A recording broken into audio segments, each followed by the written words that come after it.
The spirits of Cold Harbor, Virginia is full of history, especially that of the Civil War, one of the most bloody called Cold Harbor.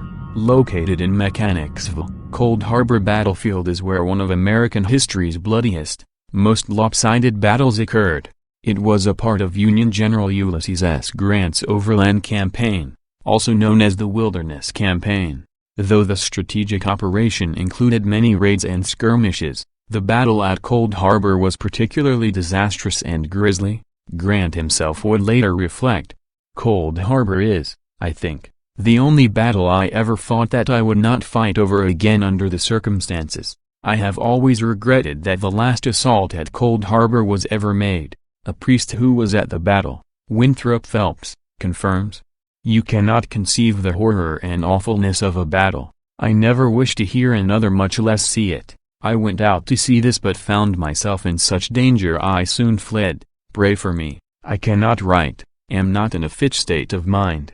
June 3rd was an especially devastating day. In under an hour, around 7,000 of Grant's men were slaughtered. On a blood-stained diary entry, one Union soldier wrote, June 3rd, Cold Harbor, I was killed. My reenacting unit used to do living history at Cold Harbor very frequently.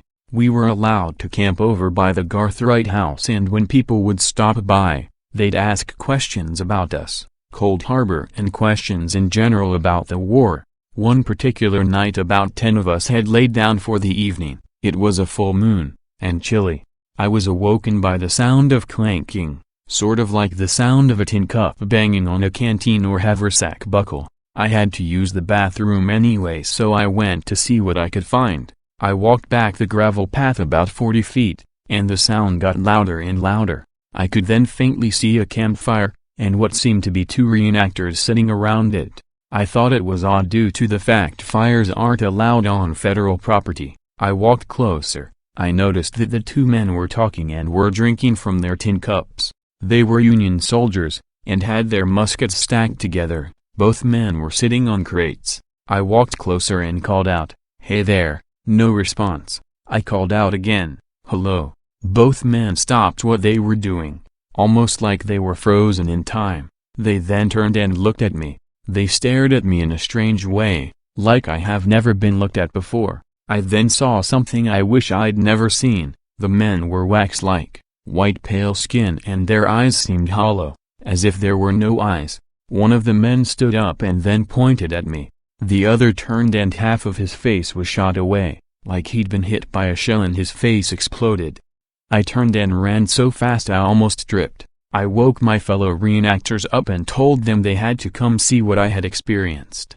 They reluctantly came with me, and I guided them to the site where I had seen the men. I was rambling like a madman, trying to explain the whole story as fast as I could. When we arrived, there was nothing.